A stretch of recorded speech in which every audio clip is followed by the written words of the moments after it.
So my first day in prison, what nobody tells you. Walking into federal prison for the first time was nothing like I expected. I thought I had prepared myself. I had read all the articles, listened to advice from people who had been there, and tried to steel myself for what was to come. But the reality of that day hit me in ways I never could have imagined. It started with the surrender. And that word sounds peaceful, almost serene. But let me tell you, there was nothing peaceful about it.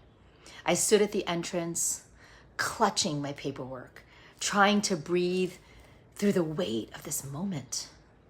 This was it. Everything I had been holding onto, my freedom, my identity, my sense of control was about to be taken from me. The first thing that struck me was how ordinary it all seemed, right? There was no drama, no chaos, just a lot of bureaucracy. I got fingerprinted. I had to fill out forms. My belongings were taken one by one, as if pieces of my outside life were being stripped away. And by the time I was assigned my inmate number, I realized I wasn't the same Rashmi Airan anymore. I wasn't the lawyer. I was just another number in the system. 05121-104. I'll never forget it.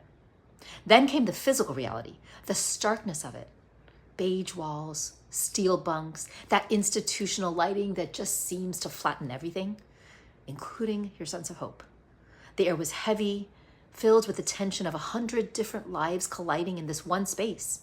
And I remember hearing the noise, loud, jarring, a mix of voices, slamming doors, and shuffling footsteps. Everyone was watching, sizing me up. I didn't even know where to look or how to move because I came in at nighttime and they were all watching TV at the time. What nobody tells you is how disorienting it all feels. It's not just the fear, it's the shock of being thrust into an entirely new world with its own unspoken rules and culture. I kept wondering, how will I survive this? How will I make it here? I cried myself to sleep that first night. But yet, even on that first day, something unexpected started to happen. Amid all the chaos and the discomfort, I began to sense the tiniest flicker of resilience. I started grasping for anything that felt stable.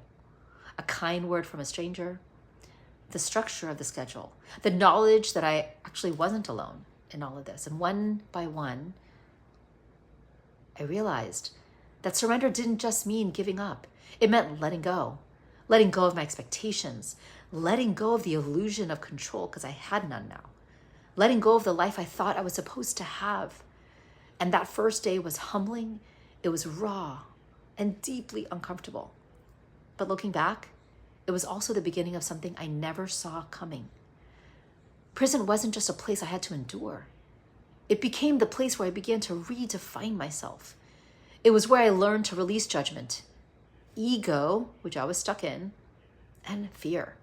And ultimately, it was where I took my first step toward finding the courage to rise. That first day marked the start of my transformation, and it was not easy. It was not pretty, but it was real. And it was the first step in learning how to dare to rise. Thank you.